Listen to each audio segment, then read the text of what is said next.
On this episode of This is Game Boy, we stop the monkey business and get right into the show.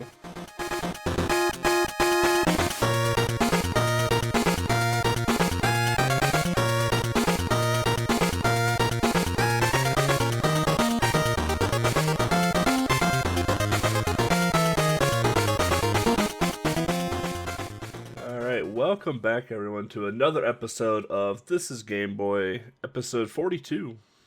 A lot of episodes. Long time doing it. I'm eBloodyCandy, and with me is Moelle. Hello. Hello. And before we dive into our graphically enhanced game today, as always, Mo, what have you been up to?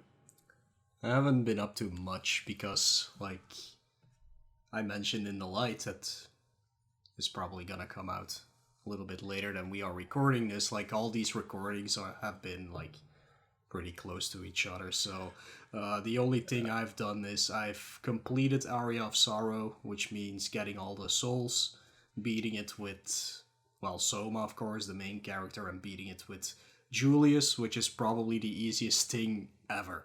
That took me 10 minutes or something. That's basically all I've really played. One of my friends also installed the CO chip on my PlayStation. Oh, nice. For those of you who don't know what that is, the CO is one of two things that are available to basically load games from an SD card on a PlayStation. I forgot the name of the other one. But depending on which model of PlayStation you have, one could work and the other one doesn't. I think it's X Station, the other one. X Station is even harder to install, but I couldn't do this.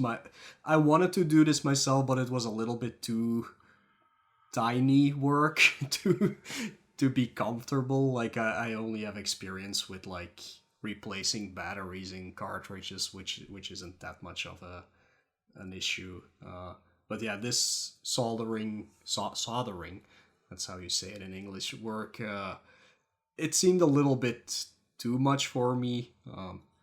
But maybe it wasn't, because he installed it in 15 minutes or something, so it's probably not that bad. But yeah, I just checked out some games. I played a little bit of Matt Hoffman's Pro BMX, which is Nice. a lot more awful than I remembered it to be. I don't know, the mechanics in that game don't work as well as they did in Tony Hawk's Pro Skater 1. That True. one is not that great either, of course. Tony Hawk's Pro Skater 2 is where the magic happened, basically. But yeah, I remembered it better than it is. It's really not that good of a game. But yeah, the main reason I got this flashcard device, basically, was because some of the games I do want to play are way too expensive to buy nowadays. So that's what made this a good solution. Plus, with the degradation of CDs and things like that, I rather just use an SD card than to ruin all my discs, I guess. Because I do have some expensive games myself, and it would be bad if I would destroy them. But I played a game called Threats of Fate, which is an action RPG made by Squaresoft, I guess, back then. It's really cool, really fun, cool game. But again, this is a super expensive game. It also only came out in Japan and America, so it would be harder for me to get for starters. But I think it's a €100 game for me. That's way too much. And I also played Toombi or Toomba, depending on which region you're from. And again, that's also a super expensive game nowadays, because probably nobody bought it back then. I think that's the reason, actually. But I always liked that game, but I remember as a kid that I got until the end, and then you have to I don't remember how many, let's say 7 friends you have met throughout the game to open the gate to the final boss, and I couldn't figure out the 7th one. it like I played it for weeks and I just couldn't find it, and I didn't have any internet or anything back then, so I was never able to finish the game. And it was only the final boss that was left, so I'm replaying that game. I really like that one. It's an acquired taste of a game for sure, but I think it's a really cool game. But that's literally all I've been doing, so I haven't played that much actually. Yeah, I've recently started dumping my PlayStation library because of the fear of degradation of CDs. Like, I know it takes a long time for it to happen, but the fact that like a lot of my PlayStation games were from like either like me growing up, which I'm just not a gentle human being, so they're fairly scratched up, to buying them from like a secondhand store like Goodwill and stuff like that. So like you just never know what you're gonna get in that circumstance at all, and obviously the retro store and stuff like that. So I've recently started dumping all of my I guess ISOs or .bin files, whatever you want to call them, for my PlayStation library, and having to go through like 300 PS2 games has been exhausting, and I haven't even touched PS1 yet, so it's a whole thing. But yeah, I've recently just ordered a mode thing for my Sega Saturn, because there's a lot of Sega Saturn games I want to play, and the Sega Saturn library is untouchable. Just, you cannot touch the Sega Saturn library at all because it's so expensive. And there's a lot of Sega Saturn games I want to play, so I got that mode chip thing, whatever you want to call it, for the Saturn, where I can just like plug a ribbon into it and toss an SD card in and go to town. So I'm actually pretty excited to get that in and get that loaded up and rolling. So, but yeah, I know you've been talking about getting the CO chip in your PlayStation for a while. Yeah, it was just on back order, so like I ordered it like almost a year ago, but yeah. Plus that it had to come from Australia, so that was another 4 weeks just waiting for shipping. Luckily, I didn't get any customs problems or extra taxes, because it was already expensive enough with the shipping. But yeah, the other thing I do want is like a cable for my PlayStation to make it look a little bit better. Mostly, I want it to look better on my LCD screen, but with the taxes and things like that happened, and the Brexit, that cable alone would cost me 120 euros. It's a cable, come on guys, like it's double the price just because of taxes.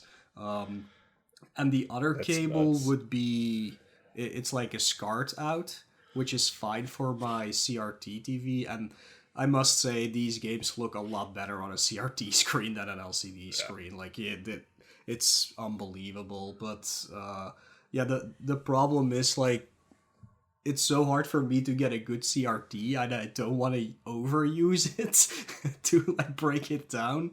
But yeah, the problem is, of course, with these newer TVs, they don't have a SCART input anymore or a port anymore. So yeah, I don't know what I'm gonna do eventually. But for now, it's fine. It actually looks pretty decent on my Tri-Nitron, so I might just keep it as it is, I guess.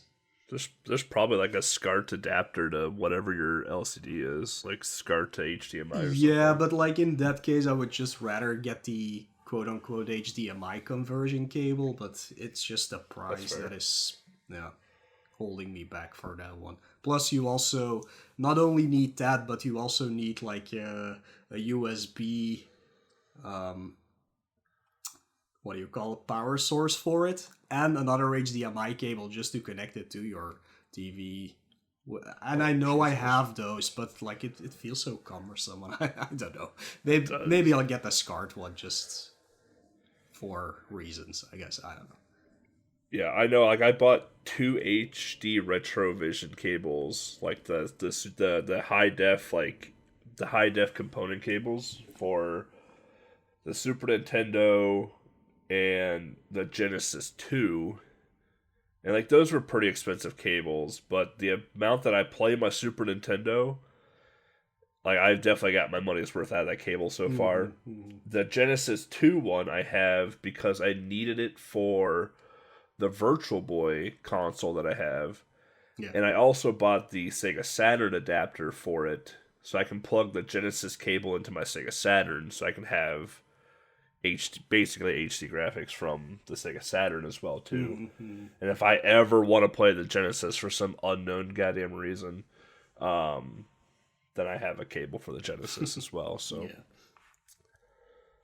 But it's weird because like, you know, the Super Nintendo, the GameCube, and the N64 all share the same output, right? They all had the same AV cable. But like the Super Nintendo, I can just use the HD Retrovision cables for because of the component compatibleness to it. But I can't do it for the N64 or the GameCube. Like I still have to use my S-Video for those two consoles. And I'm just like, this is the dumbest thing in the world.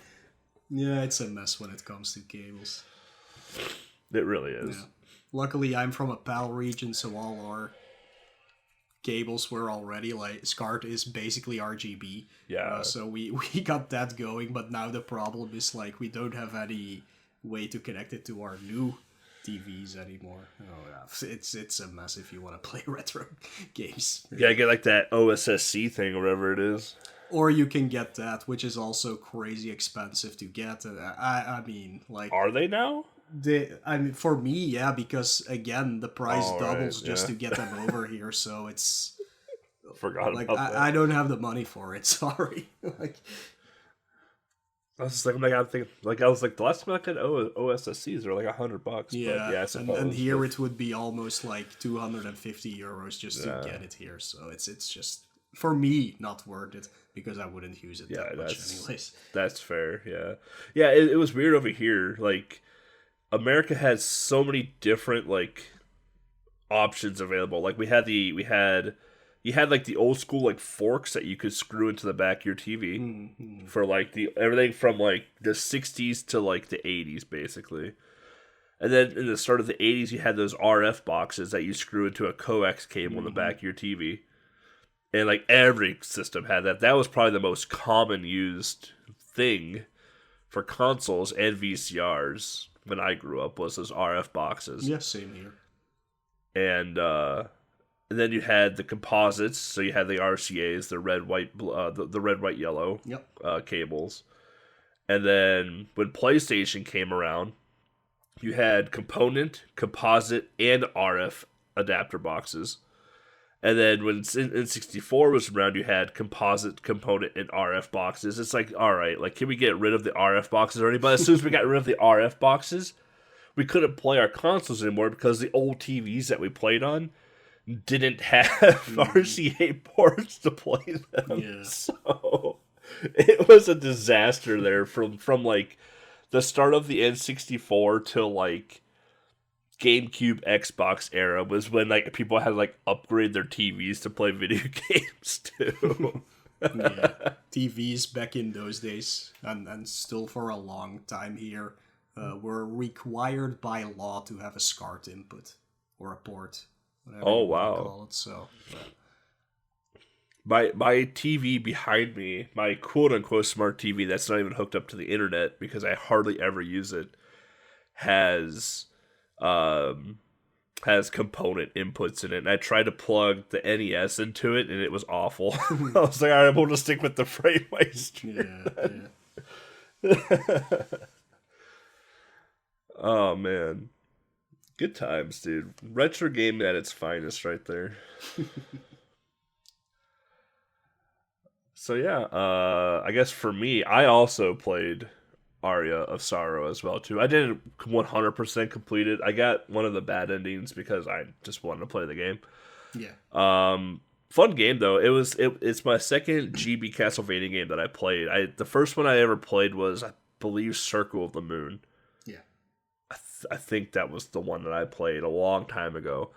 And I've always wanted to play Dissonance of Harmony and Aria of Sorrow, but I could never play them because the games are excruciatingly expensive. if you can find a real one, because Yeah. there's so many bootlegs out there and so many just hacked copies out there. Like, it's hard to find like a legit copy of the game itself. So it was a godsend when they released the Castlevania GBA collection on Switch and PlayStation and whatnot. So scooped that up, played through Aria of Sorrow. Absolutely loved Aria of Sorrow. I thought it was a phenomenal game. I definitely had some frustrating parts with it, but I thought overall that game was absolutely fantastic. One of the better CV games that I played. I'm also trudging through Metroid Dread right now. I don't know how many hours in I am, maybe like 8 hours into the game. Should be close Not to gonna the spoil. end. I feel like I'm close. I'm not gonna spoil anything, obviously, but I feel like I'm getting fairly close to the end of the game. Yeah. Probably another stream or so, and I'll have it done. Then obviously we played Yamawari Night Alone, which people will see that soon enough. Yep. I played Micro Doctor and Where Is My Body, which are 2 homebrews from Green Boy Games. Micro Doctor is actually pretty cool. You go inside this body, and you have to kill germs and bacteria. You're basically killing the coronavirus in a Game Boy game. It's actually pretty interesting. And then Where Is My Body is actually pretty cool. And I'm actually going to be showcasing this game at RGL's Horror Marathon, which will be done before this episode comes out. But you're basically just like your thing, the hand from Addams Family, and you have to go and find your body to get reattached because your hand got accidentally amputated. It's a cool game. And then I played Genesis, which was one of the homebrew games that a lot of us are looking forward to, because it was like the quote-unquote sequel to Solar Striker, essentially. Yeah. And boy, was I disappointed. I had some high hopes for this game, and boy, let me tell you, was I disappointed. Your ship moves as slow as molasses in January. The power-up system is absolutely random. Like, you don't know if you're going to... Like, I went one full stage not getting a power-up at all. Because they just didn't want to drop. Like, you know how a Solar Striker, there's this little, like circle that comes down, and you shoot it, and it turns into a power-up? Yeah. There's none of that in Genesis at all. Genesis is completely random based off of how many enemies you kill. So, have fun with that one. 90% of the power-ups you have in the game are just completely useless and worthless.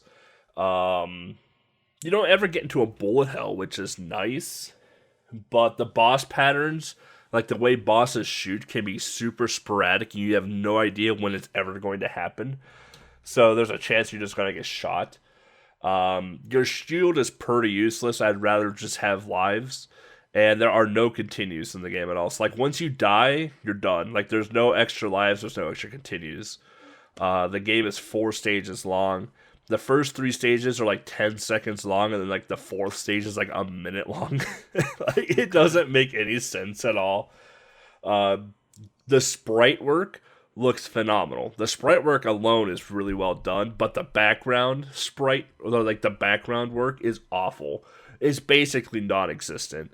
Yeah, I had some high hopes for this game coming out in 2021, being a successor to Solar Striker. In my opinion, one of the better shoot-em-ups on the Game Boy. I was like, hey, like, this is going to be awesome. And I played, I was like, hey, this game is absolute shit. So, I was pretty disappointed. Yeah, I'm still waiting for my copy, so. Well, don't be excited for it. Sure. I mean, you might like it. I don't know. I'm already, like, not a big fan of shoot-em-ups to begin with. But, like, I liked Solar Striker, and I was like, you know what? I'd probably like Genesis as well, too. And, yeah, no, it was not my cup of tea at all, so... Yeah, we will see when I get it. I have no idea where it is. I got a tracker from Canadian Post, but it doesn't show up, so I don't know. Mine was so weird. Like, when it told me, it was like, hey, your game has shipped. Here's the tracking code. And I clicked on it, and it's like, there is no tracking number yet for it. And I'm like, okay. literally the next day, it was in my mailbox. Yeah. And I was like, what? I was like, okay, Yeah. cool tracking. Like, I was like, all right. Yeah. That's pretty much all I've been up to, aside from WoW and New World and stuff like that. Games that people don't care about. Oh, I guess we did the Tiny 10 reveal yesterday. Yeah. You and I both did that. So that was fun. That was fun to do, yeah. Yeah, and I mentioned it in the light because that is coming out now, which is after the Tiny 10 reveal. I told everybody about the list during that episode, so... Perfect. Yeah. We're not going to go over it then. Yeah. I just like the Arnold Schwarzenegger block. Pretty big fan of that. All right, so this game might be a little bit of a surprise to some people because this isn't an obscure Game Boy game. It's a fairly well-known Game Boy game. So yeah, stay tuned, and we are going to be talking about Donkey Kong Land, one of the first yellow cards to come out in Western Game Boy.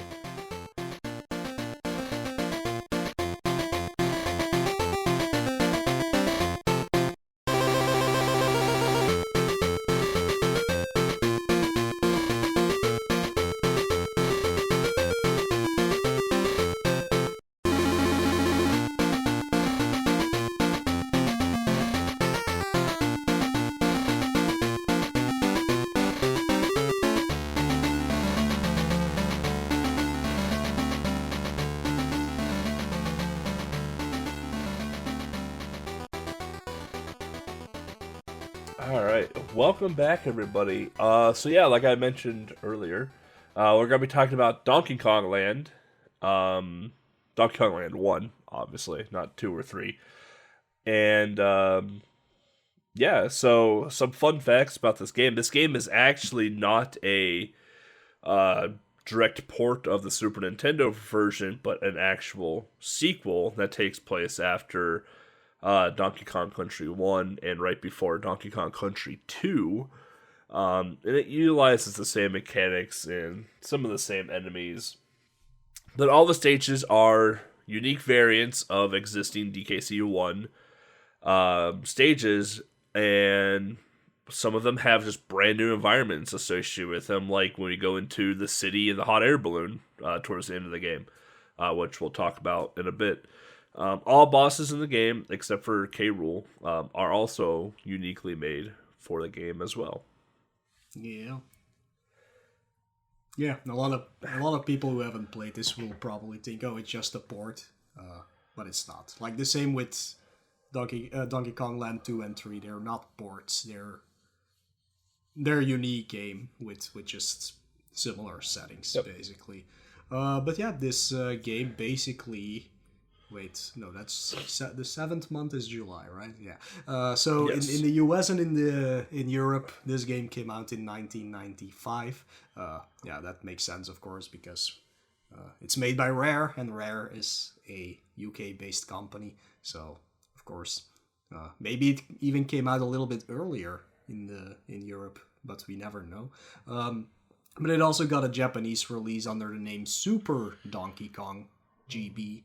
And that was in July, so a little bit later. But yeah, like I said, the game was developed by Rare Ltd, as it's now called. But when they were working for Nintendo, they were branded as Rareware for some reason. But yeah. Because of all the shovelware that was out. Yeah, probably. Yeah. Yeah, this game was published by Nintendo because, of course, Donkey Kong is a Nintendo IP.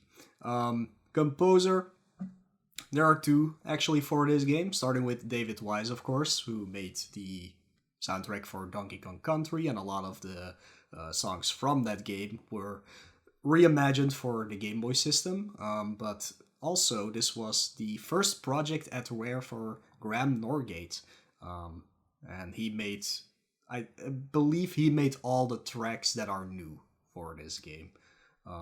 For people who don't know Graham Norgate, he was well known during that time, because yeah, I mean, he doesn't do that much big games anymore, but he's done a lot of games that were made by Rare, of course. Killer Instinct, Donkey Kong Land, Blast Corps, GoldenEye, Diddy Kong Racing, Jet Force Gemini, Perfect Dark. 3 of the Time Splitter games. Were they made by Rare, actually? No, that's Free Radical Design. Yeah, that's what I thought. Perfect Free Dark. Radical and Eidos. Yeah, Perfect Dark was his last actual game for Rare. But yeah, after Time Splitters, basically Crisis, all 3 of them. The Killer Instinct remake, I see here. Rare Replay, of course, because, yeah, I mean... I guess he just gets credited there because it's like... Yeah, I mean, he's credited for I Want to Be the Bossy because they used music from Killer Instinct in the game. So, I mean... but yeah, in the last decade, he hasn't done any big titles, basically. Except if you take Crisis 3 as like a big title. Crisis 3 and Rise Son of Rome. Like, Rise Son of Rome had a decent amount of hype for the PS3 at the time, but yeah, besides that, he's pretty low key at this point in his career. Yeah, but great soundtracks, at least during the 1990s and early 2000s. And yeah, the genre of this game is of course a platformer. If you don't know how the Donkey Kong Country / Land games are at this point, they are platforming games. I mean, if you want to call the Game Boy version that, sure.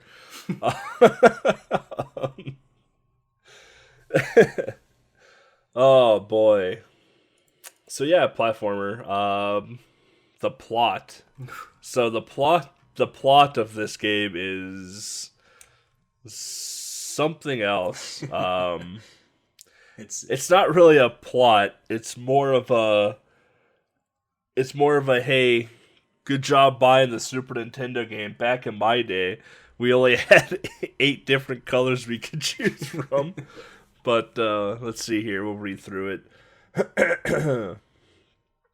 Oh, you know it'd be cool if we had like the little do-do-do music going on in the background during this. That'd be good. All right, get on it, Legs. I don't know where to find it, but get on it. I don't even know what you mean, but yeah, sure. What you don't at the start of the Donkey Kong Country games, the da da da. Oh yeah. Da da da da, and then Cranky's rocking in his chair. Gotcha. Da da da. Yeah. I know. It's been a while, but I mean, Cranky Kong, aging video game pioneer and primate patriarch, swayed back and forth in his rocking chair as he harassed his grand ape Donkey Kong and his little buddy Diddy Kong. Well, I've got to admit, your last adventure was a bit more successful than I ever thought it would be, he jibbed. Of course, put a few fancy graphics and some modern music in the game and kids will buy anything nowadays. Donkey and Diddy tried to discreetly cover their ears as they stared out into the jungle surrounding Cranky's cabin. The old ape continued his taunting. Back in my day, understand we had an extremely limited color palette to work with, and we still made great games. No way you could duplicate that feat today, Donkey my boy, no siree. Cranky had been going on and on like this for what seemed like hours, and Donkey Kong had finally had enough. People like Donkey Kong Country for more than just the fancy graphics, you old coot, he snapped. The number of colors, the resolution, it doesn't make a difference. It was just plain fun. Yeah, and we worked hard fighting K. Rool and his goons, Diddy chimed in. But he and Donkey still had the bumps and bruises to prove it. Cranky nodded his head knowingly. The two youngsters had predictably risen to the bait and swallowed it hook, line, and sinker. So you're saying that an adventure like your last one would be a success even on an 8-bit system like Game Boy, for example, Cranky said slyly. That's right, DK exclaimed. Without hesitation, Diddy joined him in accepting the challenge. We'll even let the Kremlin steal the banana horde again, and this time we'll get it back on Game Boy, Diddy boasted. Hey, a golden opportunity to get out of the DK's ridiculous guard duty training, he thought to himself. I'll believe it when I see it, Cranky scowled. I'll call old K. Rool and arrange everything. You'll wake up tomorrow without your bananas. Donkey and Diddy looked at each other, realizing they had been set up. This time the Kremlins will hide your bananas in new places all around the island, Cranky continued gleefully. I'll tell the king to spare no expense and bring out some new tricks for foes for you to no more cushy. Oh, this is really hard to read again, blurry. No more cushy adventuring for you two, no siree. Donkey could barely contain his anger. He was hoping he could loaf around the treehouse tomorrow. After all, the banana bowl was on, and he wasn't about to let the old ape get the best of him. Bring it on, old ape, bring it on, was all he said, was all he said as he stalked off to the treehouse. He was going to get some sleep for the adventure ahead. Whew. All right. Yeah, you made it through it. There's the plot. So to summarize, Cranky is just being again like usual. that's the only thing. And this is the most Donkey Kong himself has ever spoken in his life. Because he usually doesn't say anything. It's true. Oh boy. I was looking at the Donkey Kong family tree. Man, it is the most confusing family tree I've ever looked at. Yeah, and it's not even canon because like Nintendo doesn't want to say it anyways. But yeah, due to popular fan theory, Cranky Kong is the original Donkey Kong, and this one is Donkey Kong Jr. or something. Like, whatever. No, Cranky was the original. Donkey Kong Jr. is Donkey's dad. Right, okay. And Candy Kong, I think, is supposed to be Donkey's daughter or white. I couldn't figure it out. Nobody cares. And like Diddy and Dixie came in somehow, and somehow the kid, what's the kid's name? The baby one? I always forget his name. Baby Kong. Buddy Kong? I don't remember. Yeah. And like Funky and Wrinkly, and there's just so many of them. Yeah. That's what you get when you give the rights to your IP to Rare. Like they will just go bananas with it. Pun intended. Oh, yeah. Anyways, let's actually get into the gameplay of this game. The controls are fairly simple. The D-pad, of course, moves you around. The A button will make your ape jump. And the B button is used for rolling, which in this game you don't really it sucks. use that. Yeah, you don't really use it that much. It's also used for swimming faster, or is it A that swims fast? Now I'm actually confused. Doesn't matter. But it also lets you grab barrels and like iron barrels and things like that in the game. Of course, just like Donkey Kong Country, if you've ever played that one before, like you can change your Kong depending if you have Diddy/DK. Out of their barrels, basically. So you can select between them, but in Donkey Kong Country, it's a little bit more useful to switch Kongs, but in this one, it doesn't really that matter, except for that Donkey Kong hits harder, which means he can jump on the buff Kremlins, basically, but you almost never see them anyways, and they're easily avoidable, so it really doesn't matter in this case. Yeah, there's no like double teaming in the Game Boy version at all. Yeah. Because you don't get to see both Kongs.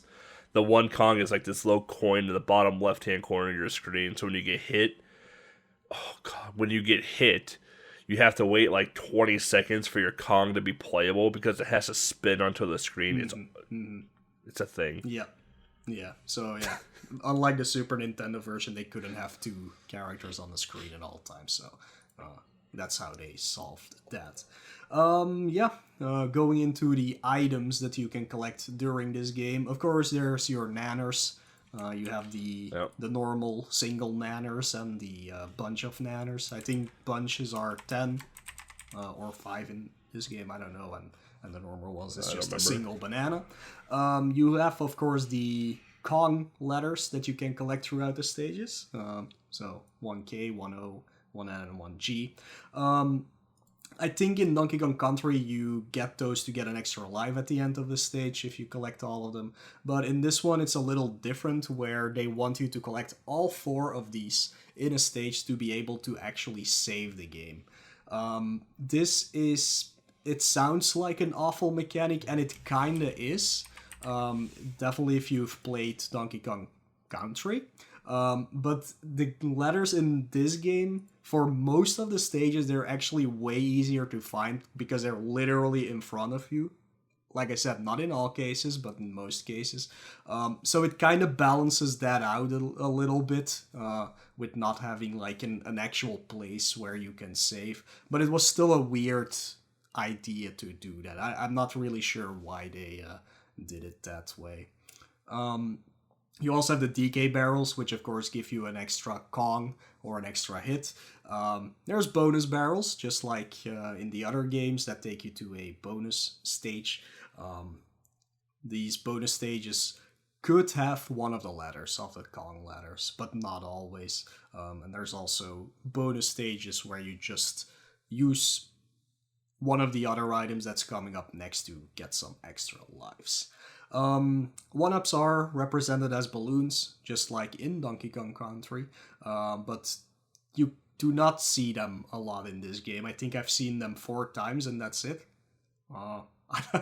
Unless I just missed them because they float off the screen, of course, but yeah, I haven't really come across many of those in this game. But again, those are just the 1-ups, and in this case, because there's no color, you only have the normal balloon, which gives you just 1-up.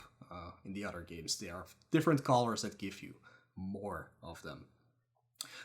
There's also some Kong tokens. I think it was banana tokens in Donkey Kong Country games.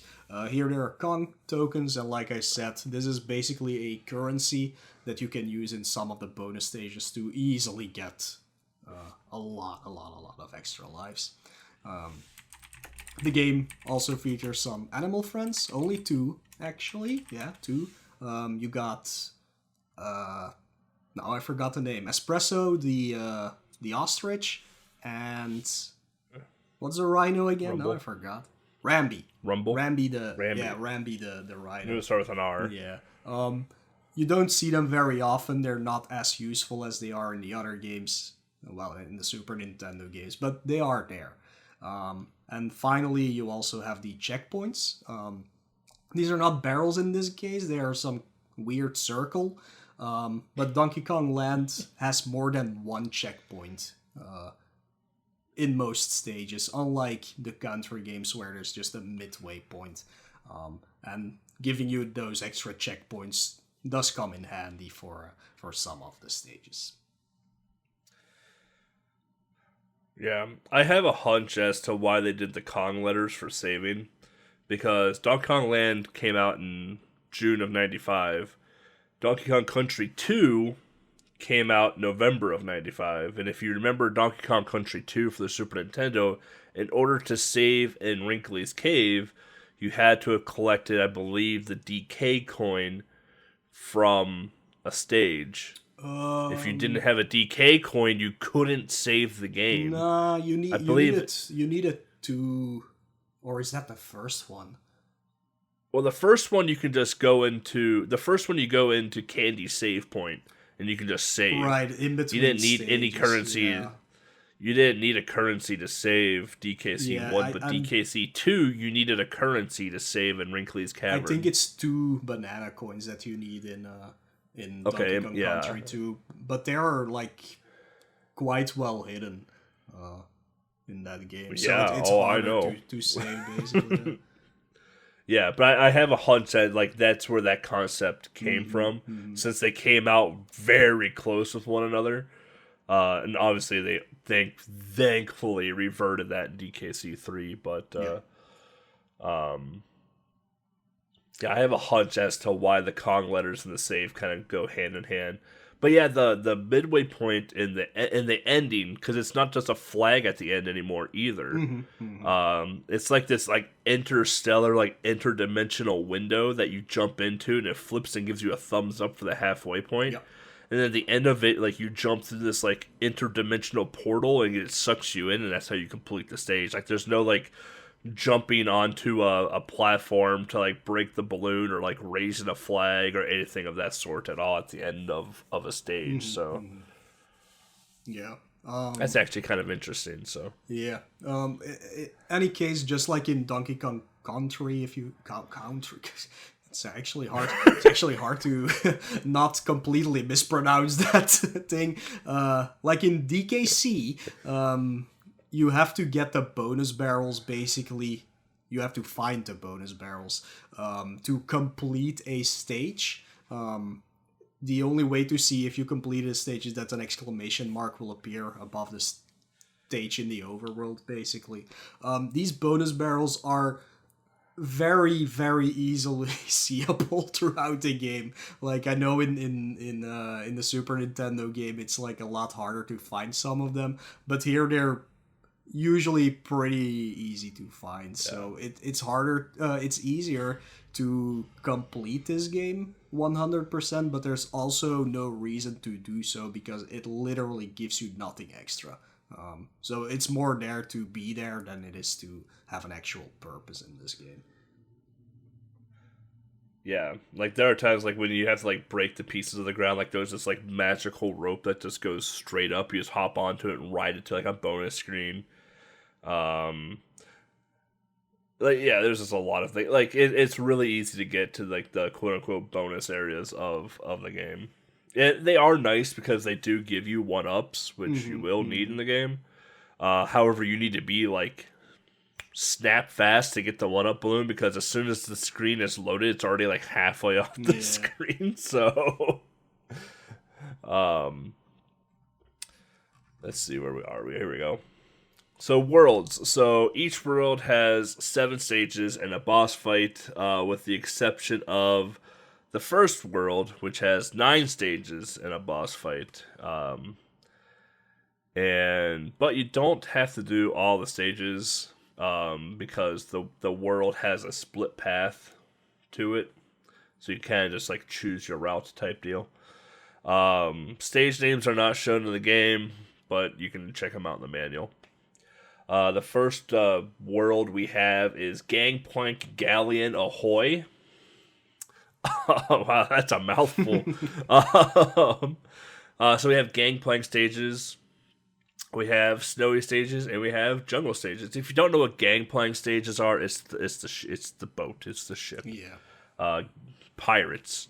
Yeah. Yeah, and that's new, basically, to the series because you don't go on a boat in the first game on Super Nintendo. That actually came from the second game, but it started in this one. Yeah, that's one of the unique stages. The snowy stages and the jungle stages were present in the Super Nintendo game, so those you can imagine what they are. But again, like we said at the start, these are unique stages on their own. Like the layouts are not like the Super Nintendo stages at all, but the setting, the theme of the theme. I have to say theme of the stages was set in the Super Nintendo game already. Yeah, you could definitely tell there was some inspiration taken from the Super Nintendo for sure. Like when you start off in the first stage of the game in the jungle, you're like, hey, this looks very eerily familiar to the first stage of the Super Nintendo of the Super Nintendo game. But it does get different as you progress through the stage. So they definitely took some influence from it, which if they didn't, they'd be dumb. But every stage is unique to its counterpart. So it's actually pretty fun to play through, at least in that aspect of it. The boss for World 1 is a Wild Sting Fling. A Wild Sting Fling. Yeah, that's the name of the stage, at least. I guess the boss is just called Wild Sting. I can imagine.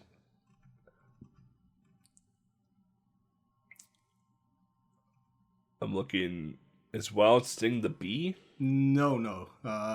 Again, like this game has unique bosses, so the ones from the Super Nintendo game don't show up here. This boss takes place on the ship, on the gangplank, and it's just like these stingrays flying at you, going from the left to the right, always faster every time. So it's not really one enemy; it's just multiple enemies that come at you. I guess Oh, right. Yeah, I'm watching now. Yeah. so yeah, I Okay. guess the Game Boy didn't have the capabilities of making these big bosses, because none of them are. They're all really tiny. So, is it a boss fight? Yeah, it is a boss fight because it's not unlike the rest of the game.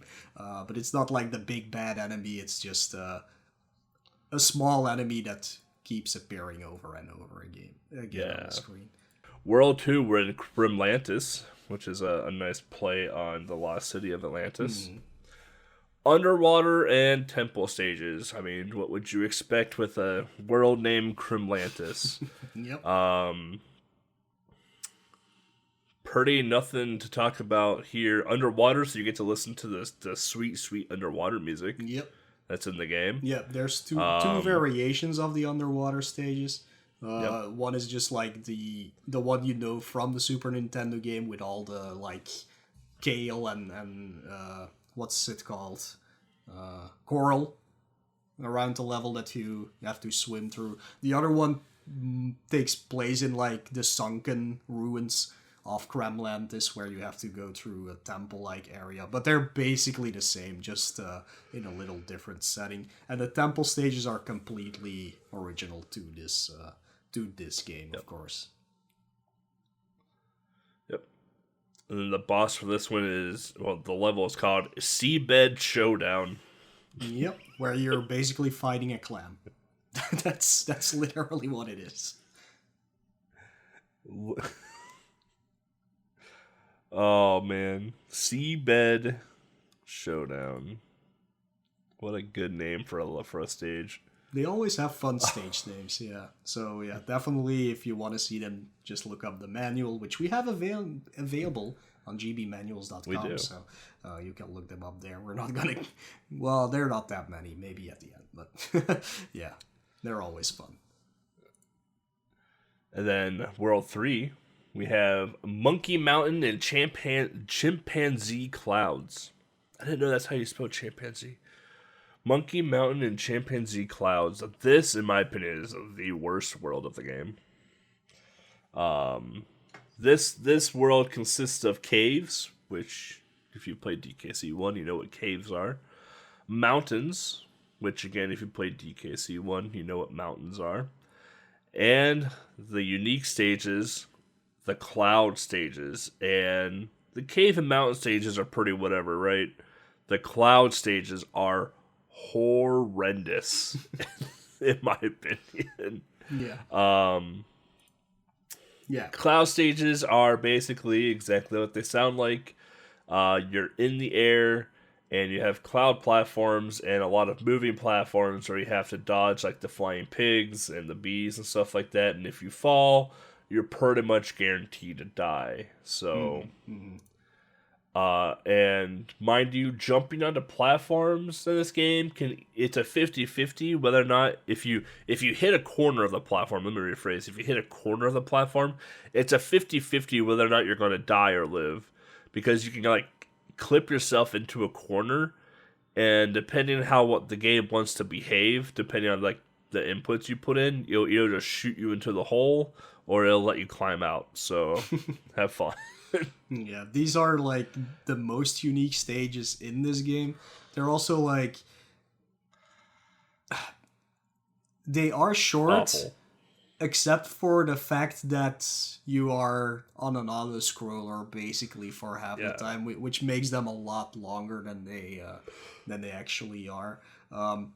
The concept of these stages is really cool and unique, but the execution of them isn't that great. But they did need like some kind of replacement for like the minecart levels from the Super Nintendo game, which I absolutely hate. These minecart levels in the very first Donkey Kong Country game, I hate them with a passion.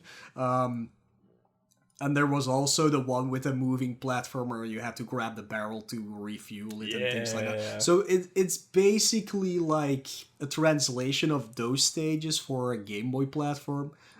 So it's not as speedy, and that makes these stages feel a little bit off compared to the rest of the game. Besides that, like, I myself don't have a problem with these stages. It's just the waiting that tires me down, but the rest of the stages is fine, by me at least. They're just so slow and boring.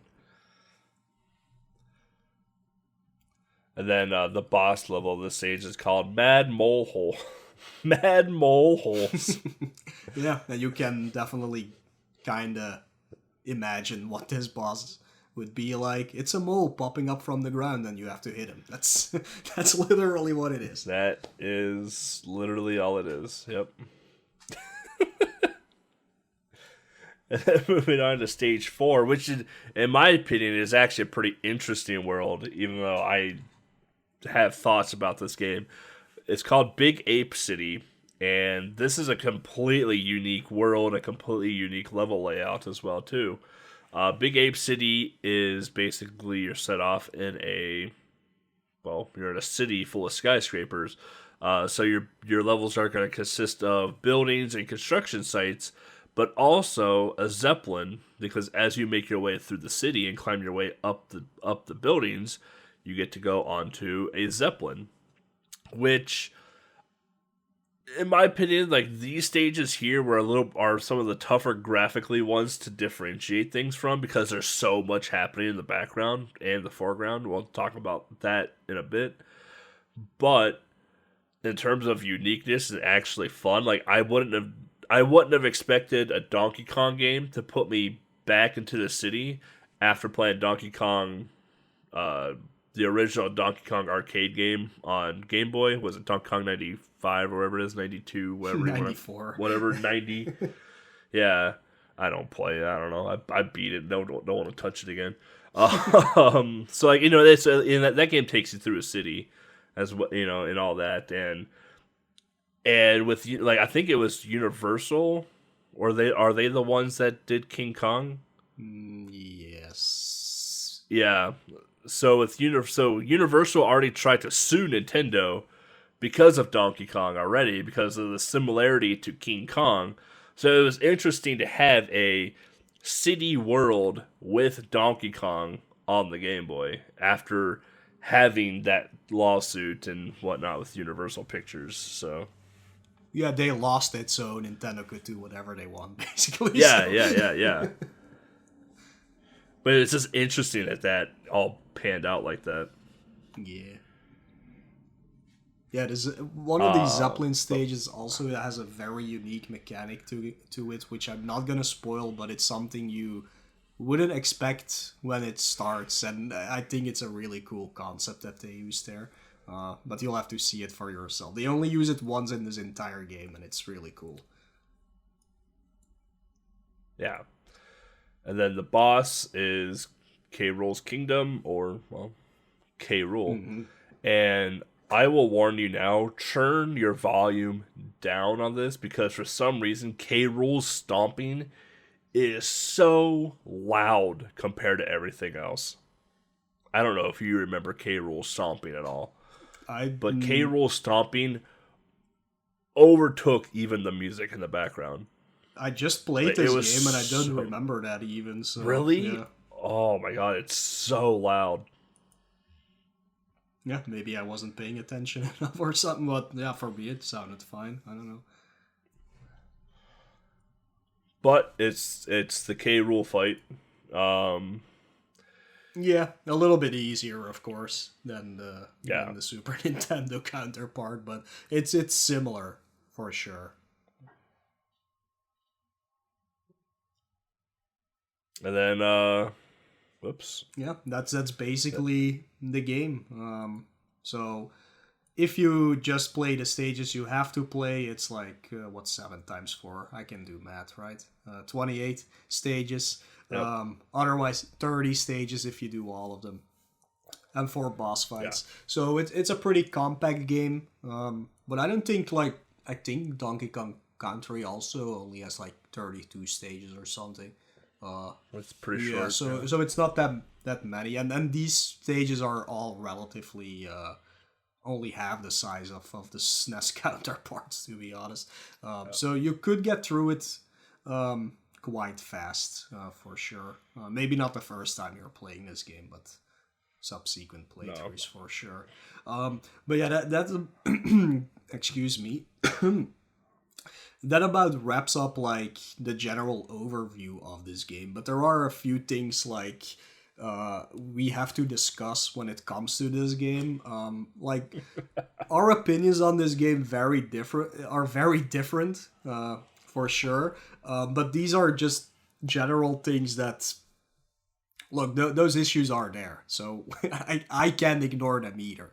But the way this game was made is basically by using the same engine as they did for the Super Nintendo game, which, if you don't know how they made it, there's a lot of like videos on YouTube about it. But basically they made this in a 3D graphics game, and then they converted it into like 2D sprites. That's like the gist of it. Like, I can't explain it that well, but that's the gist of it. So they did the same thing for the Game Boy game, but of course they had to like shrink down the graphics even more, because like otherwise the Game Boy wouldn't be able to handle them.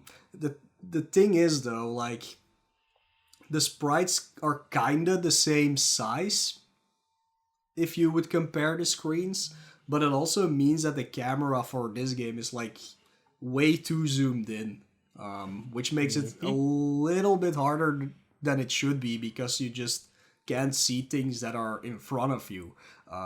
Like, enemies could suddenly be in front of you. Jumps are not very clear to do. You can't see the enemies beneath you, which is a big issue at the start of the game. So yeah, that already makes this game, at least at the start, more difficult to play. It might be offsetting to some people.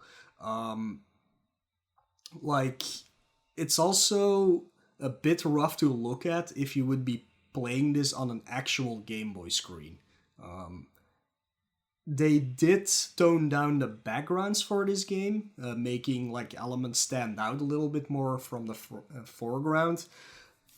But if you know the Donkey Kong Country like style, it's like very detailed, but that doesn't like come over that well on a Game Boy screen, like an actual Game Boy screen.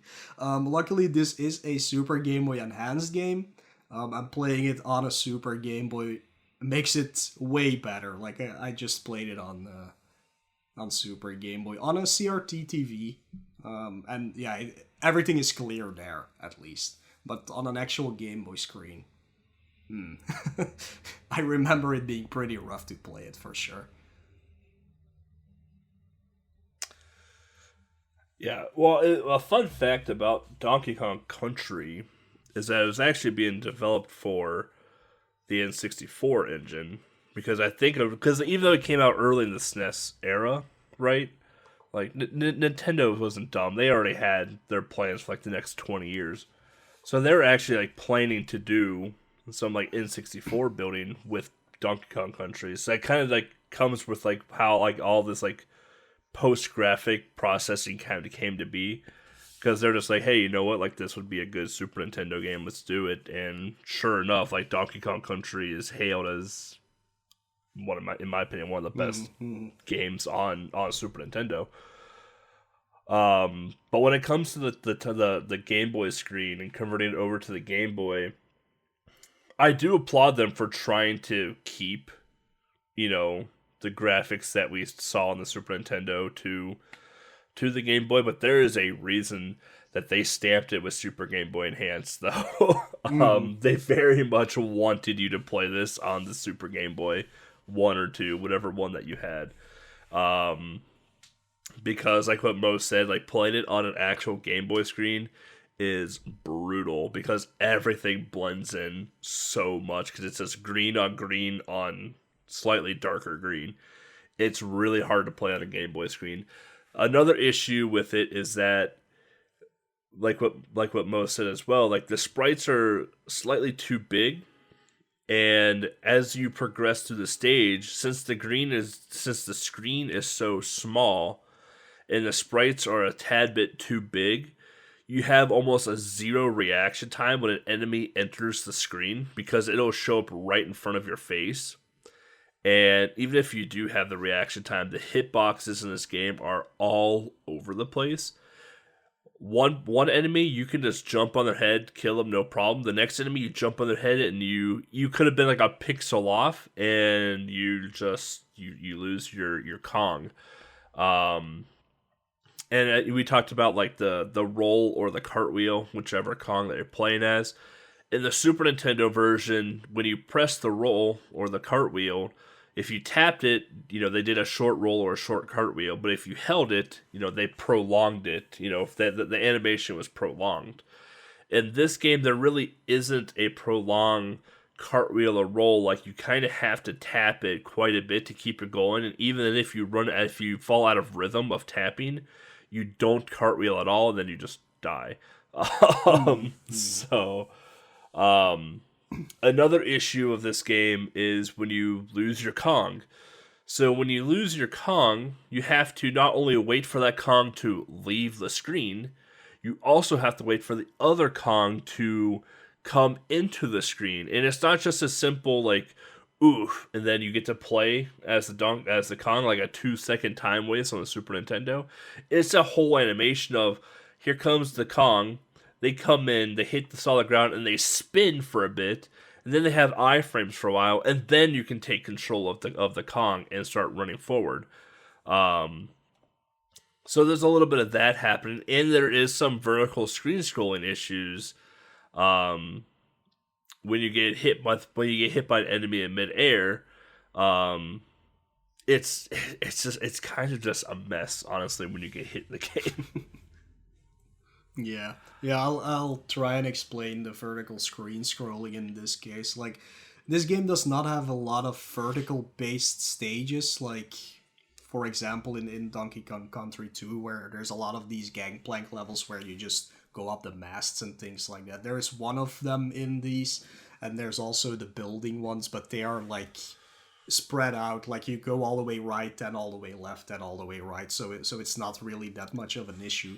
But a few of the normal gangplank stages do have different like levels of the ship, basically, where you like climb on some ropes, but there's stuff beneath you. There's platforms beneath you because you need to go there. But the problem is that the Game Boy can't keep, at least in this game, I think it's the same in Donkey Kong Land 2 actually. Like, the camera doesn't pan as fast as your character falls in this game, which usually isn't a problem because you will still land on a platform. The problem is when you get hit. When you get hit, the screen freezes, the camera basically freezes, your Kong drops down, and where he should drop down to the platform and then switch Kongs, the Game Boy cannot handle that. So basically the bottom of the screen is the pit in that case. So your Kong will get hit, he falls into the pit, and you basically lost both of your hits in one go. Which is super annoying, by the way, because you're like, oh, I have this extra hit. Nope, you're just dead. So the thing is, this is a big issue in the first world, but it doesn't really come into play in the later stages. What I've noticed, because I literally just played the game, and I kept dying in one of the galleon stages or gangplank stages because of that issue, but I never saw it happen again after World 1, basically. Yeah, it's more of an issue with 2, in my opinion. But the fall speed is faster than the screen pan speed, and it causes issues. Yeah. So yeah, those are the issues that this game has. We're not gonna talk about our opinions on this game just yet. We'll do that a little bit later. But I hope this gives you a nice idea of what the game is and the few things that are bothersome with it. But again, just like the Super Nintendo game, this is a really good platformer for Game Boy, basically. But yeah, I don't like the first one on Super Nintendo actually. So I mean, this is more subjective stuff that we're gonna get into. But this game is definitely praised back in the day and still to this day. But it does have a few issues with it. Yeah. Yeah, we won't get into our thoughts of it yet, but going into the cover art, though. Cover art's pretty familiar. Very reminiscent of Donkey Kong Country 1's cover. Something of note with this one, though, is that it includes the flying pigs. And it has the mole on it as well. But it's that same 3D art style that they used for the Super Nintendo games. Yeah, I mean, it's... I don't have my DKC1 box by me, but if you've ever seen... if you even recall the Donkey Kong Country 1 box art, I will say that the Game Boy one, the Game Boy box art, is a bit more on the cartoonier side because of the shading and the coloring. The Donkey Kong Country 1 SNES box is a bit more realistic, has a lot more shadowing to it, this and that, whatever. And it has Donkey running off the screen with Diddy behind him on Rambi with the bees and everything around him. But in the Game Boy version, it also has Donkey running off the screen in a very similar fashion without holding bananas. And Diddy just casually hanging out behind him, not on Rambi at all. So it actually doesn't show any of the animal friends at all in this. But it still definitely shows like the Kongs kind of being swarmed a bit by flying enemies like it was in the SNES box art. And even in the back, you get to see one of the brute Kremlins in the background as well too. Same with the Game Boy version. You got the brute Kremlin in the background staring them down. It's almost like a slightly different perspective of the box art, because like on the Donkey Kong Country SNES box art, you're a bit more of a side pan, but in the Game Boy one, you're more of a head-on pan. So you kind of get to see it in like a different perspective. It's actually pretty cool. Yeah. Yeah, and it does include some of the things that are unique to this land game. Like the flying pigs are a unique enemy to this game. You also see the mole boss actually on the bottom right of the cover, and you can actually see the Zeppelin in the top right corner behind the Donkey Kong Land logo. So a little foreshadowing on a stage. But I do think like the end boss of... No, that's 2. Jesus, I'm mixing them up. Yeah, it's Country 2 where you go into a Zeppelin. So yeah, they really got some of the ideas for Country 2 out of this game for sure. Yeah. And I like how the box very much tells you Banana Yellow Game Pack is included. Yeah. And if you're thinking to yourself like, oh, who cares? It's a yellow game. I had Pokemon Yellow. This came out before Pokemon Yellow. This was, I believe, the first colored Game Boy cartridge for at least a Western release. I think. Yeah, so. It is. Yeah. I don't know for sure about Japanese releases because honestly, Japanese carts have a lot of color to them. It just depends on the year range. Like I have 3 Tamagotchi Game Boy games from Japan, and all 3 of them are different color. So I mean, yeah, this was unique for Western audiences for sure. Oh, so we got some trivia here. You got something about Rambunctious. Yeah, I when I wrote this trivia down, there's always puns in these games, and I didn't get this one at first, but now I finally got it because that's a word you don't use very much or hear very much. Rambunctious. Like, who the hell says that? Rambunctious. Yeah. But yeah, there was actually going to be another animal buddy in this game called Rambunctious. But there's not much known about it. Like, there was concept art in one of the Nintendo Power magazines or something like that, but that's literally the only information about it. You can find a picture of it.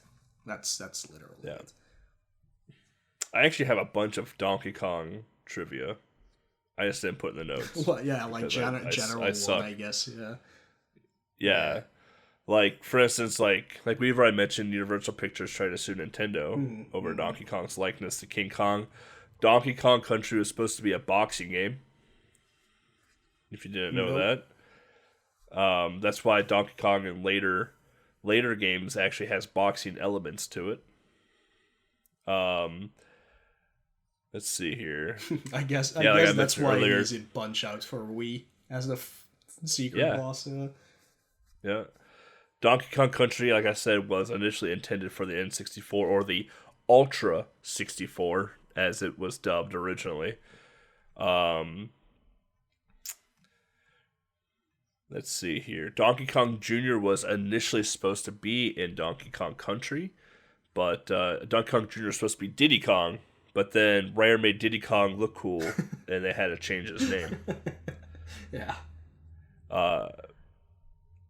Let's see here. What else we got here?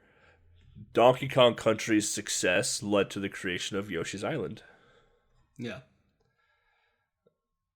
Let's see here. And according to Rare, aquatic ambience was a pain in the ass to create.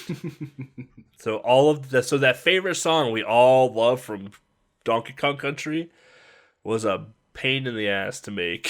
So yeah, better enjoy it, which we all do because it's an amazing song. So yeah, and there was a CGI Donkey Kong Country cartoon in America. Yeah, and it was something.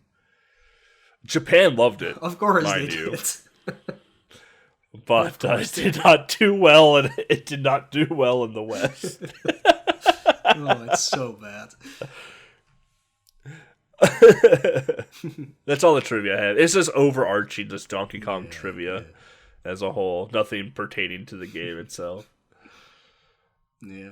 All right. I couldn't find any reception to this game in particular. I found a lot for Donkey Kong Country. No, I had some of this, but like I briefly mentioned earlier, this was very beloved when it came out, and still to this day. Like, most scores are in the 90 to 100 range. So too bad. So yeah, that's way too high. So, yeah, when we come back from our short break here, we'll tell you our thoughts about this game, and they're gonna be different. So stay tuned.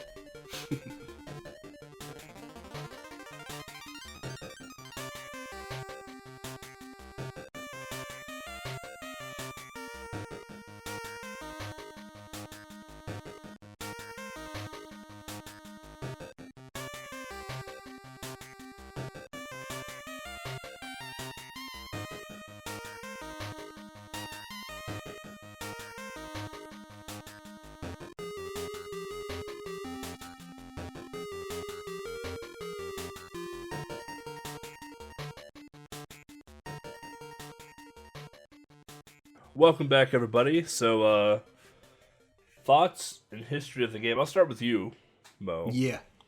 Let's start with the positive first. But yeah, I mean, just like us, our audience will be divided on this game as well, for sure. But let me just share my history and thoughts about it. I don't exactly remember if this was the first Donkey Kong Country/land game I played, or if it was Country 2 on Super Nintendo. I do know that I borrowed this from a friend, and I pretty much beat it in one long sitting back then. I must have gone through a pack of batteries for sure just to get through this game. And yeah, I absolutely fell in love with this game. And yeah, again, I don't know if I played Country 2 first because I loved that game as well. So it might have something to do with that or the other way around. I'm also sure I did not find all the bonus barrels back then because, like, I mean, I wasn't really paying attention that there was a completion bonus or anything for this game. But they are super easy to find, like I mentioned earlier. Like, having replayed it a few days ago, like, I'm surprised actually that that I didn't find that many when I was a kid. But yeah, just shows how we play games nowadays compared to back then, I guess. Plus, it was a borrowed game, so I had to give it back pretty quickly. Anyways, I know that a lot of people who play this game nowadays, at least, feel like the controls are like broken, delayed, or unresponsive. But I don't feel that way at all with this game. I never had any issues with inputs getting readden or eaten, not readden. Yeah, inputs getting eaten or like not being able to jump on a platform or yada yada yada. Big problem, of course, the hitboxes. That is a real problem in this game. Like there were a few times that I jumped on an enemy that it was perfectly fine for hitting them. Other times where I got hit, even though I clearly landed on top of them. And other times where I was like, oh no, I'm getting hit, and somehow I destroyed the enemy. So there's definitely something off with that. So I can definitely understand that. And also at like the start of the game, like I mentioned in World 1, a few of the issues that this game has make it hard to get through some stages. Like I remember from like playing it a few days back that there are a few jumps in the snow stages that feel like you can't make them, and I died a lot on them. And also the problem with like dying in midair and just losing both of my Kongs in one hit. But yeah, they were a problem in the first world, but the moment I got into Kremlantis and onwards, that issue never showed up again. And the other issue is like, yeah, the screen is too zoomed in. Most of my deaths came from the fact that, oh, there's an enemy there. I had no idea because I couldn't see it. But yeah, once you know, of course, it doesn't matter anymore because then you know how to get past that for sure.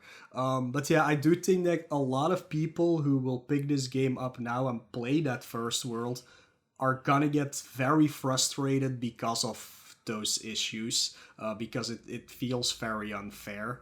But I think those people should also try and get through the first world and get to the later stages, not only because they're more unique than the other games, but they're also a lot easier, the flow feels better, except for those cloud stages that are just boring, but the graphics there are at least very unique to this game. So yeah, I played this again in preparation for this episode.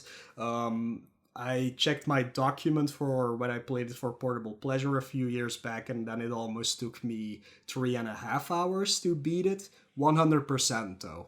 I did do 100% for that playthrough. But now I beat it in around an hour and a half maximum, without trying to complete it, and I got an 80% completion rate just by playing it as I would normally play the game. So yeah, for me, this is a really, really great game.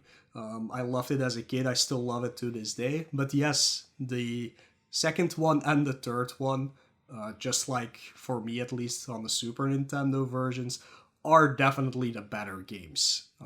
But yeah, these were the first ones. They didn't maybe know how to use the technology to the best of what it could produce.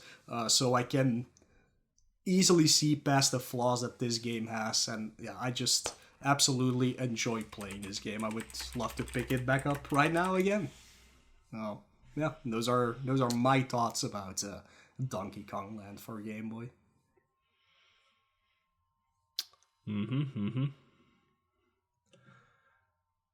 let's see here. Doing a little quick oh yeah, yep. So I don't like the game. Just coming out of the box and saying that. I don't like the game at all. I would give the game a little bit of the benefit of the doubt. Except like this isn't their first rodeo. Like this isn't Rare's first rodeo at a Game Boy game. They've done plenty of other games on the Game Boy, like Wizards and Warriors, Fortress of Fear, Spider-Man, Battletoads, both Battletoad games, however many Battletoad games are on the Game Boy. Those games suck too. But so like I would maybe give them the benefit of the doubt of like, hey, like they pushed the Super Nintendo, they're pushing the Game Boy, but I feel like they pushed the Game Boy in the wrong direction. I feel like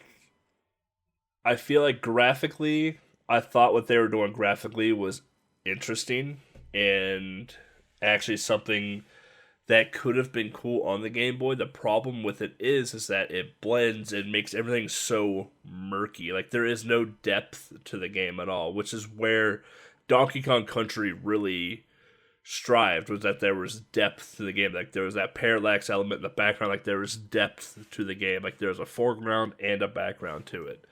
The issue with the Game Boy is that you have an 8-bit system that can only do so many colors, and now you're trying to add a foreground and a parallax background element at the same time with limited color palette. It doesn't help the experience at all. In fact, in my opinion, it hindered the experience quite a bit, because as you go through the stage and there's a snake on the ground, and the snake's not facing you, and his tail is away from you, you can't see the tail on the background some of the time, so you don't know there's an enemy there. Then you end up walking onto the snake, and you be like, oh, I got killed, because you couldn't see it compared to the background. This happened a decent amount, not just stepping on a snake, but just like the understanding foreground versus background in like the jungle stages and in the skyscraper stages, and not so much in the underwater stages. I would say, honestly, the underwater stages and the cloud stages were probably the two most flushed out stages as to know what can and can't be jumped on, and the differentiation between the front and the back of the game as well, too. When it came to hitboxes, it was a 50-50 shot whether or not you were going to die or not. Because you could either jump on a Kremlin or a snake or a gopher, and 50% of the time you kill it, the other 50% of the time you would just fall over dead. Or sometimes you would approach the right side of the screen to progress through the game, and an enemy would just snap in front of you, and there's no reaction time in the world to react to it, so you'd either die or somehow the enemy would be inside of you, but you wouldn't be dead. Other times too, like we've mentioned the falling element, like when you're falling, you fall faster than the screen can pan, so you either have to remember that there is an enemy below you and preemptively start jumping, or you're just going to die. Depending on how far the fall is, you'll just die, because the screen can't scroll that fast anymore, and the game just considers it a pit at that point. Jumping on the edges is pretty iffy. Mo mentioned that some of the jumps in the snow levels are pretty tight, and they are very tight to the point where if you jump and hit a corner, you're stuck in the edge of the corner if you keep holding right, but if you stop moving, you fall into the pit and die. But if you keep holding right and jump, you somehow climb out of it. Like, at that point, it's just move the platform closer. Like, why do we have to have something like that? That issue happens in Donkey Kong Country 1 even as well too. But like, put a shooting barrel there or something. Like, do something fun. Some of the things I found really weird as well too were like going into like the bonus stages, right? Like when you open up like one of those magical floating ropes that go to the top of the screen, for some reason that rope is the most standout thing on the screen. Like, it doesn't blend into anything at all. It is the most standout thing on the screen. And you just grab it and ride your way up. The other problem then is as the screen is loading into that bonus stage, there's typically a 1-up balloon in there. But by the time the screen's loaded, the 1-up balloon's already halfway off the screen. You can't reach it because you can't double team with your Kongs to jump up and get it. So you either have to just have, like, the reflexes of a shark and try and get that balloon and, like, just preemptively hold right and jump as the screen loads, or just be like, well, see you later, balloon. Like, catch you later next time. And this also happens throughout the stages as well, too, because as you progress through stages, 1-up balloons typically pop up. This happened in DKC 1 and throughout the rest of the trilogy. But in the Game Boy one, since the screen is so small, as you progress through, those 1-up balloons just magically start to waver away when you just see a sliver of that outside pixel of that balloon. You're just like, well, ain't getting that 1-up balloon. Why put it in the game at that point? That doesn't seem worthwhile at all. I did like the music in the game.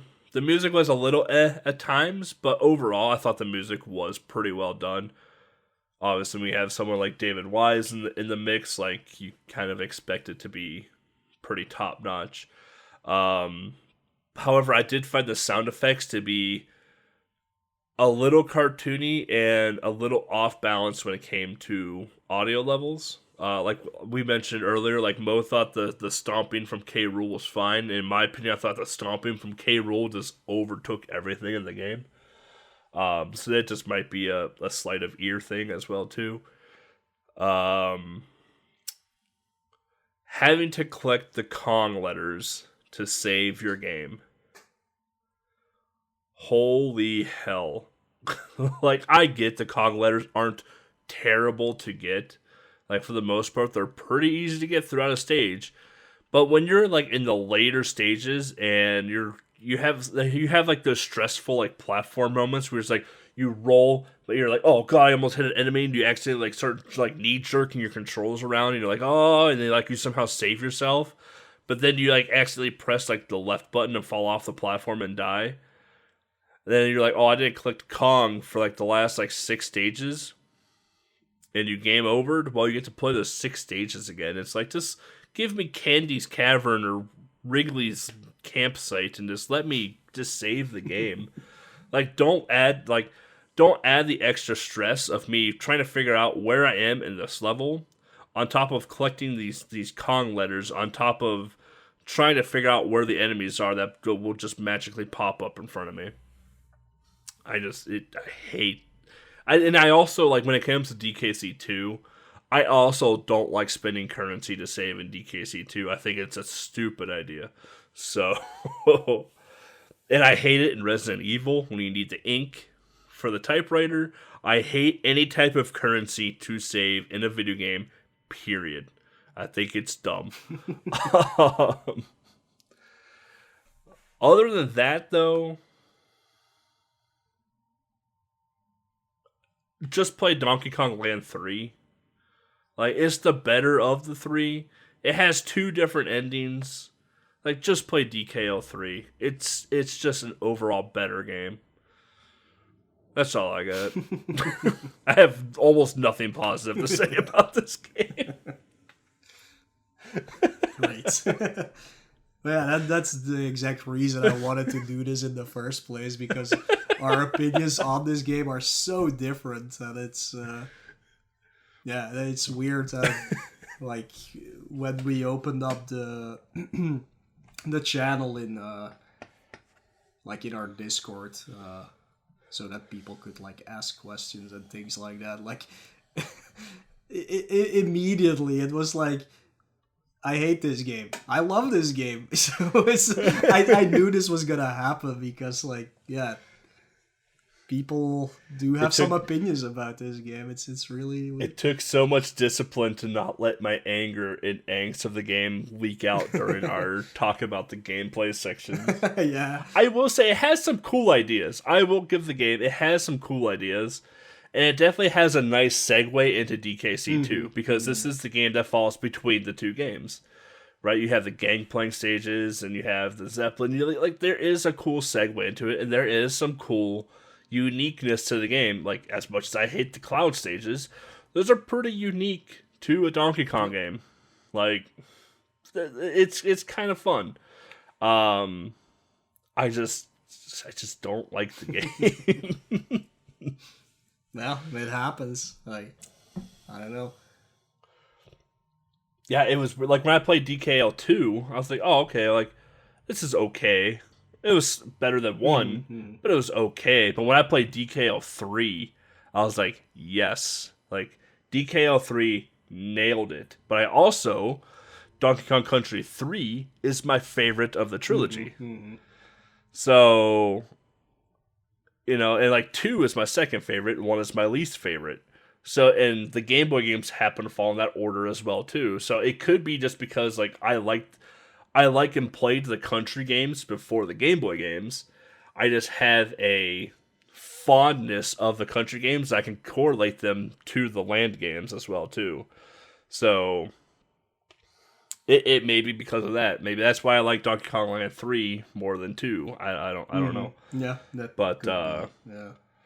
yeah. I just don't remember which I played first. Like, it's either Land 1 or Country 2. Like, but yeah. For the Game Boy games, I would say 3 is my favorite, and for the Super Nintendo ones, it's 2. Even though I love 3 as well, I think 3 is always forgotten for some reason, but it's really cool. Yeah, I don't know why. Probably because it came out after, like, basically Super Nintendo was done already. Yeah. It's like Mega Man X3, Dreamland 3. Yeah, so like all these games that came out in the last year of Super Nintendo, like nobody cared anymore because the N64 was already out, which in my opinion still is an awful system, but garbage console. Yeah, so yeah, I don't know. Like a few of those games got lost for sure for no apparent reason. Yeah. So yeah, that's garbage console. So yeah, that's about it. What we can say about this game. Like, make up your own opinion when you play it if you haven't played it before, at least. But definitely check it out because it is worth seeing this game. But don't play it on an actual Game Boy screen, for the love of God, because it's just not made for that at all. Play it on a Super Game Boy enhanced screen, and honestly, like, don't watch mine and Mo's playthrough, obviously, but don't watch like a playthrough of it and render your analysis off of a playthrough, because watching a playthrough of the game, like if you watch Mo play it, like you're gonna be like, oh, that game doesn't look all too bad, and if you watch me play it, you're like, wow, this game sucks real bad. Like, don't watch watch our playthroughs, but like don't like create your opinion based off of a let's play. Like, try it and play it for yourself. Even if you don't beat the game, just play the first world of all 3 games. Yeah, or play at least beyond the first world, so you can. Oh yeah, if you want to see the cool stuff. Yeah, well, not that, just because like World 1 in this game is like 10 times as hard as the rest of the game, at least in my opinion. So yeah, I mean. Yeah, that's true. Speedrunning section. This game is kind of sort of popular. I think DKL 3 is the more popular of the trilogy, but DKL 1 definitely has some runners. Some pretty old runs as well too. So we have any percent category, which is just blowing through the game as fast as you can. Silent Wolf is the world record holder for this at 29 minutes and 57 seconds 1 year ago. And then a 100% category, which is collecting everything. Golden Boko, 39 minutes 27 seconds 4 months ago. And this is one of the older leaderboards coming out, with Walconut submitting the first runs 8 years ago. Yeah, it's a pretty old board. I don't know any of the speed tech to the game at all. Don't die. That's pretty good speed tech I can give you all.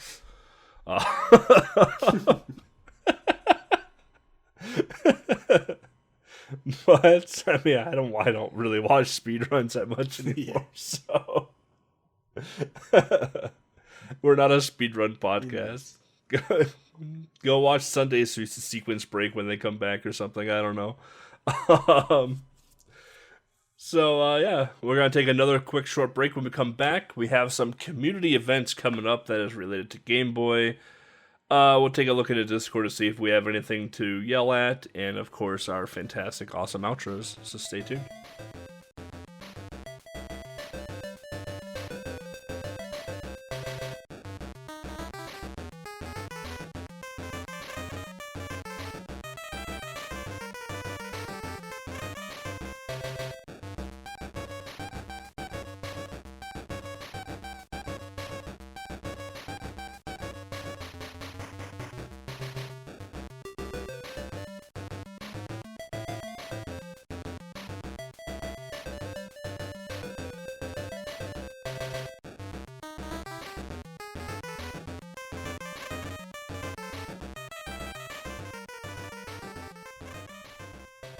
Alright, welcome back everybody.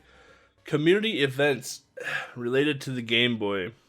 Well, I mean, we'll start strong. We have the Tiny 10 number 12. What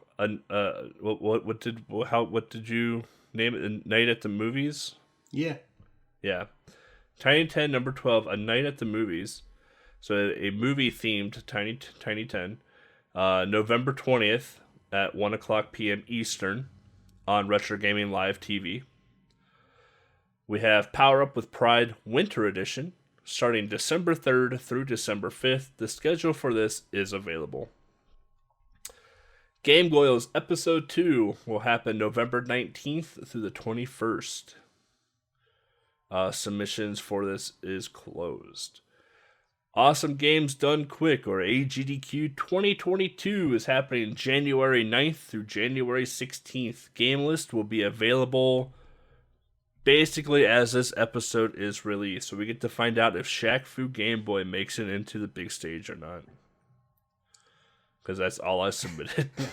Place your bets on that. Or how many Game Boy games in total there will be at the GDQ. It's going to be one. It'll be Dragon's Lair again at like 3 in the morning. And no, Pokemon does not count. We do not count Pokemon. No. Pokemon gets in at literally every GDQ. Let's see here. Discordian questions. There are none, which is easy for us because we don't have to go over them. But yeah, like I said, there were some like thoughts about the game. Maybe I'll go over those. Like Ariel said, this game makes me sad. That's probably because I put it in a Tiny 10 and nobody liked it because they only had to play the first world. Because otherwise it would have been, at least back then, too long. Casino here says he doesn't even like the country games, so yeah, if you don't like those games, you're not gonna like Donkey Kong Land either, of course. But he was hoping that the OST is good, and yes, it is. It is. It is. The OST is not bad. And that's pretty much it. Besides some Donkey Kong gifts, like always. The last one I posted is actually from the Game Boy commercial, which is pretty hilarious, actually.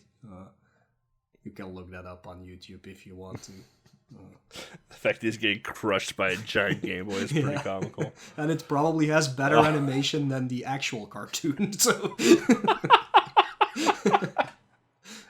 it at least looks better. So true. It actually isn't choppy. Yeah. Oh boy. Yeah. If you've never seen the Donkey Kong Country cartoon, it's basically one of those the cartoon reboot, like early CGI cartoon, but as Reboot actually did it quite well for the time, DKC did not at all. But it is hilarious. Like, yeah, it's worth a watch for sure. Like one episode, unlike like the Zelda cartoon, which is infamous by now because it's so corny. Oof. But it's only like 13 episodes, so you can sit through it. I mean, I like it, but it is a rough one. But this is super rough. So I don't even know what my favorite cartoon based off a video game is. It might be Sonic, honestly. the Sonic cartoons actually were pretty good It might for be. the time. It might be Sonic. Yeah, nowadays we of course have like the Castlevania slash quote unquote anime, which is absolutely amazing. But So but good. yeah, that doesn't count. We're talking about like 80s, 90s cartoons, of course. Yeah. The Sonic ones are actually pretty good. Yeah. The Mega Man ones are okay. Yeah, they are super corny as well, but very memeable. Yeah. Yes. And there is a Kirby cartoon, which actually is really good. What's it called? Right Back at Ya? Back at ya. Yeah. That one is also pretty good, actually. That one's not bad. Oh, there are some pretty decent cartoons back in it. Then you got the Mario one. Yeah. you got those. They are, And then you got. they are in the same boat as us. They're not really that great. Oh, what the heck was that one cartoon that had like all of the Nintendo characters? Yeah, the Captain in it? N one. We talked about that one before. Yeah. Which is awful. Yep. That's real bad. I watched the entire series one weekend. Awful. Not good to watch at all.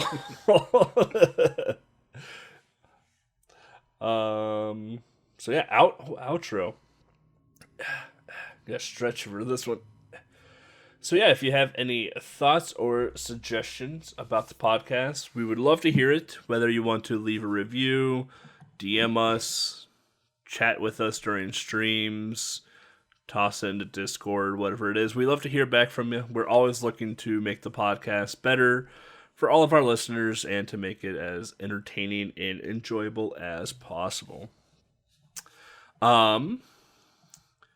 We have a Patreon, so if you wish to support the podcast, we have a Patreon, and you can become a patron, and patrons have access to some behind-the-scenes stuff with the podcast, such as notes and bloopers and some other things. And recently, we've just added the first look element to our new series, Haunt Hunters, for patrons as well, too. Yeah. The early access. I explained this during my light as well, but for people who may have not heard that one yet, we finally released our little side project that we're just doing it for fun. It will be publicly available on YouTube, on EBC's YouTube channel, actually, after a while. But we wanted to give something extra for all our patrons, so they get early access to the complete playlist of a game. And I haven't even said what we're actually doing, which is dumb. But yeah, we're basically doing Let's Plays of horror games or horror-inspired games. So it's just a gameplay with us being silly over it, I guess. That's the best way to describe it. And for me, it's a little learning project because I'm like doing audio stuff and I'm doing video editing. I add some stupid bits or stuff like that in between them. So for me, it's just a way to experiment with video and audio editing. So the first few might be a little bit rough until I get in a good stride with them. But yeah, right now on our Patreon, at least, you have access to our Silent Hill Origins.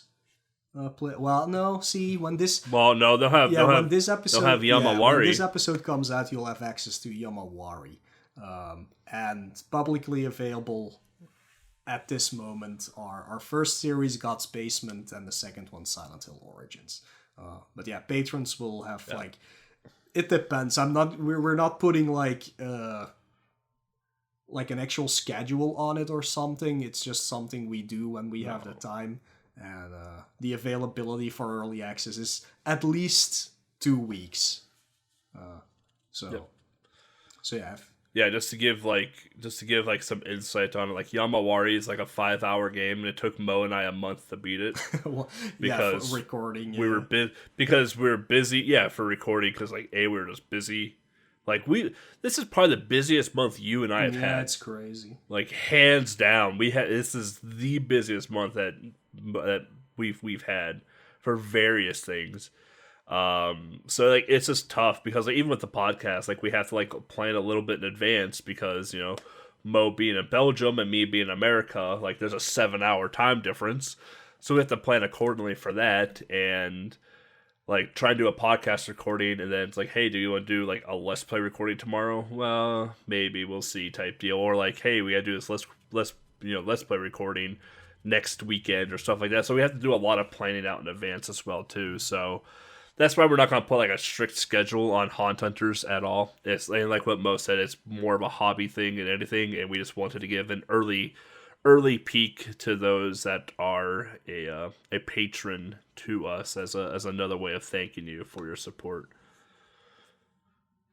But yeah, like what Mo said, the two publicly available Let's Plays for Haunt Hunters will be God's Basement and Silent Hill Origins. So yeah, back to Patreon. If we can get to, was it 20 a month? 20 a month, Mo and I will start live streaming these episodes, which means I would have to shower in the morning, which might not be a bad thing. So, might want to do that. If subscribing Patreon just isn't your thing because everything in the world is subscription-based nowadays, we do have a PayPal. Let one of the three of us know, myself, Mola, or SprintingLegs, know if you donated via PayPal. If you want to let us know. Yep, that's good enough. Because we can't tie PayPal and Discord and other stuff together, we want to thank you for your support in whatever way that we can. So please let us know unless you want to remain anonymous, then obviously you don't have to tell us. Obviously, monetary support isn't the only way to support the podcast. Just listening to the podcast is support enough. Listening to the podcast helps the podcast grow, helps the numbers grow, and helps us get onto podcast lists. For example, in Apple Podcast, we have a 5-star rating out of 2 reviews, which is actually quite awesome. And the reviews are actually pretty nice. They think that we know what we're talking about. Good on them. And then all the RSS stuff goes out to like Stitcher, Google Podcasts, Apple Podcasts, and where other your favorite podcast things are out there. We can't keep track of them all because that's how RSS feeds work. So just listening to the podcast, giving us a 5-star review, leaving a comment, doing whatever it is, just listening is more than helpful for supporting the podcast, and we thank you for listening. Merch. We don't have merch in our notes. It just says Patreon. You need to update our notes. Yeah, I can do that. Yeah. We have a merch store. I'm probably going to butcher the URL again. If you want to get a t-shirt and a coffee mug with the This Is Game Boy logo front and center on it, you can visit merch.thisisgameboy.com. Yep. Nailed it. I knew the URL the whole time. Give it a check out. I have 2 of the limited edition shirts that we ran a few months ago, and through Teespring, right? Is that who you're going through? Yeah. The shirts are nice. I mean, they're. I think both of my shirts are Hanes. So if you know the brand Hanes, they're the heavier, dutier side of the Hanes shirts. I've washed them 3 or 4 times. They haven't shrunk, and the screen print is still intact. So they're actually really nice shirts. They're pretty comfortable too. Yeah, I have a few of those as well. I have this oldest one because I started experimenting with it. So from my own merch store, I guess, I got like the Stupid Bird one. I'm pretty sure I washed this like 8 times already, and I don't see any degradation of the print, which is really good. Yeah, I have a bunch of Moe shirts as well too, like the Ninja Gaiden and the Turtles one. Yeah. So And the black is still black for me. yeah, for me too. So it's not like For a me little as bit well. more gray or whatever it is, or washed out, I guess. Washed out, yeah. It's still as black as it was the moment it arrived. So the quality is definitely pretty good. Yep. The only thing that may be a little bit of a hiccup is that they ship them basically when they have a bulk order. So if you buy a shirt, it might take a little longer than normal just because they have to wait for X number of shirts and then they print them out. And then if X number of shirts aren't sold in that time, they just do a print and send it out. So it might take a little longer than normal, but you'll get your shirt. Or coffee cup or sandals or whatever it is we're going to get into next. And then where they can find us, you can find me, eBloodyCandy, on Twitch and YouTube, along with our Haunt Hunter playthroughs on YouTube. Twitter, Instagram, TikTok. I think that's it. You can find our wonderful, beautiful producer, SprintingLegs on Twitch and Twitter, Legs on YouTube, and then her project website, www.sprintinglegs.com. And where can I find you, Mo? You can find me on Twitch, Twitter, YouTube, and Instagram, all under /Moelle, which is MoelleUH. But again, like always, if you're as lazy as I am sometimes, definitely not this month because I've been working my ass off. But but other times you can just visit our website, thisisgameboy.com, where you can just click on some buttons that will get you to any social media or whatever platform you might want to add us on or follow us on, just to make things easier.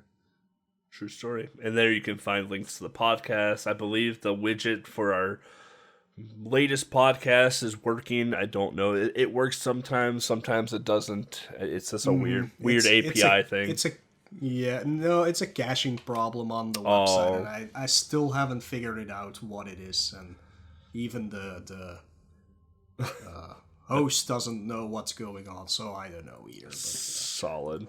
Yeah. Like if you go to thisisgameboy.com, it doesn't work, but if you go to gbrunners gbrunners.com/TIGB, it does work, which makes no sense at all. So doesn't make any sense at all. Yeah, it's the same page. Yeah. So there you go, and obviously links to literally everything. Merch store link hopefully will be up there. Right.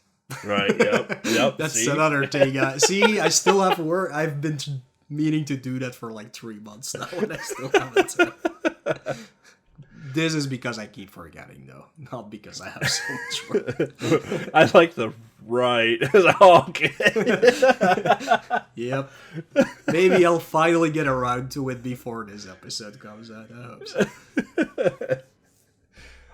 So yeah, with that, thank you all for listening to this episode of Donkey Kong Land. The next time you hear from Mo and I together will be us talking about the Fortify Zone series. So, Fortify Zone 1, or otherwise known as Ikari no Yasao. And we'll be talking about Fortify Zone 2, which only came out in Japan, called Ikari no Yasao 2. Until next time, ta-ta. Later, man.